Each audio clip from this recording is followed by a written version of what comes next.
Every single person who ever came on my show, and I hear there's like 37,000 guests I've talked to, a lot of them came from dysfunction and a lot of them wouldn't appear to be teachers, but every one of them had something to say that was meaningful and valuable and that I could use to grow myself into the best of myself, which is what all of our jobs are. Your number one job is to become more of yourself and to grow yourself into the best of yourself.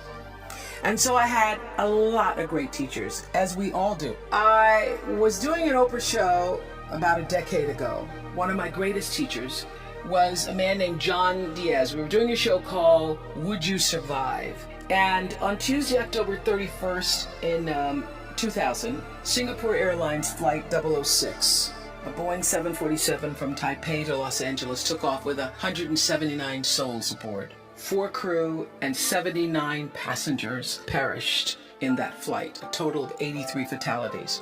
There was a typhoon rolling through at the time, and the plane went down the wrong runway. Now what's interesting, John Diaz was on that plane and he had several indications, whispers, that he shouldn't have gotten on the plane, but he did anyway. He got on the plane and he managed to be one of the survivors. And on the Oprah show, I was asking him, what do you think it was that you were one of the survivors? And I said, do you think it was your position on the plane? Because he was in first class and he was sitting on the right next to an exit door. He said, yes, I think it might have been the position of the plane.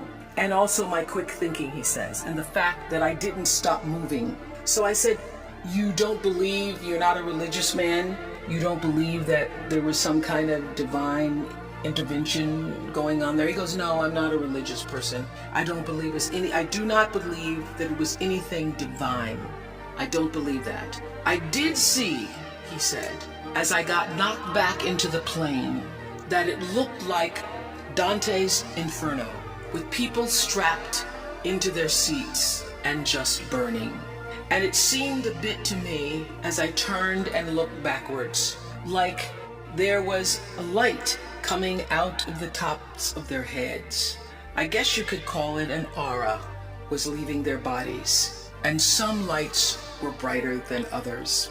It changed, he said, it changed me. It gave me a new kind of spirituality, in a sense that I now believe somehow, I don't know how, but life continues on somehow through that light. And I thought, I'm not a religious man, but I thought the brightness and dimness of the auras were how one lives one's life, so to speak. So that's one of the major things that really has changed with me since then, he says. I want to live my life so my aura, when it leaves, is one of the brightest ones. I got chills when he said that. How does one lead a meaningful life? Because ultimately, isn't that what we all want? We want to lead a life so that however we transition, people can say, wow, that was a bright one. That was a bright light. First of all, I think that it comes from a deep sense of awareness about who you are and why you're here. It comes from being in touch with, on a regular basis, the appreciation and the holy gratitude that should fill each of our hearts on a regular basis, just knowing what a privilege it is to be here and to be human. To me, successful is getting to the point where you are absolutely comfortable with yourself. It does not matter how many things you have acquired. The ability to learn to say no and not to feel guilty about it, to me, is about the greatest success I have achieved. The fact that I have, in the public side, done whatever, it's all a part of a process for growing for me. But to me, to have the kind of internal strength and internal courage it takes to say, no, I will not let you treat me this way, is what success is all about. It's the same thing that prevents you from being abused as a child, that prevents you from being abused as an adult, that allows you to build success for yourself. I will not be treated this way. I demand only the best for myself. All the mistakes I've made in my life, I've made because I was trying to please other people. Every one of them. There's not one that I made because I did something because I really wanted to do this for myself. Every mistake I've ever made is because I went outside of myself to do something for somebody else that I should not have, to please them, just for the purpose of pleasing them. You are worthy to say no. That it's okay if you say no. It's okay if you say no and then people don't like you. That's really okay. The important thing is how you feel about what you're doing, how you feel about yourself. It's a long struggle though.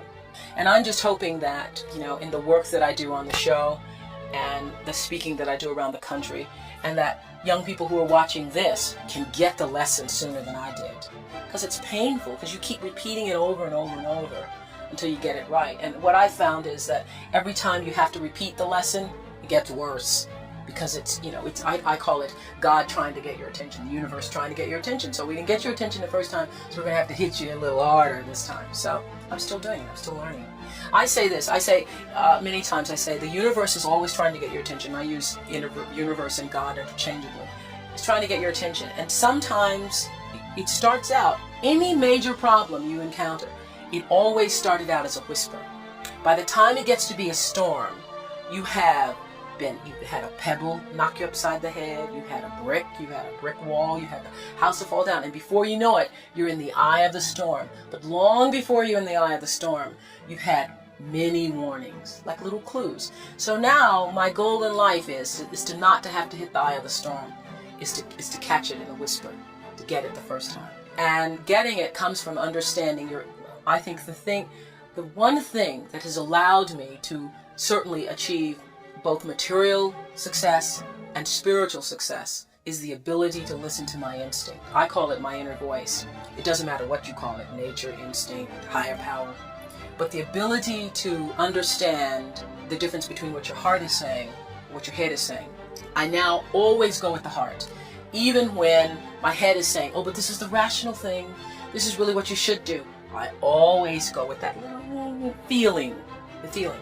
I am where I am today because I have allowed myself to listen to my feelings. I feel that luck is preparation meeting opportunity. One of the biggest lessons I've learned recently is that when you don't know what to do, you should do nothing until you figure out what to do. Because a lot of times you feel like you're pressed against the wall and you've got to make a decision. You never have to do anything. No, don't know what to do? Do nothing. I wait. And that has been a big lesson. To be willing to be still with myself and trust myself and my higher power to help me make the right decision and to not feel pressured.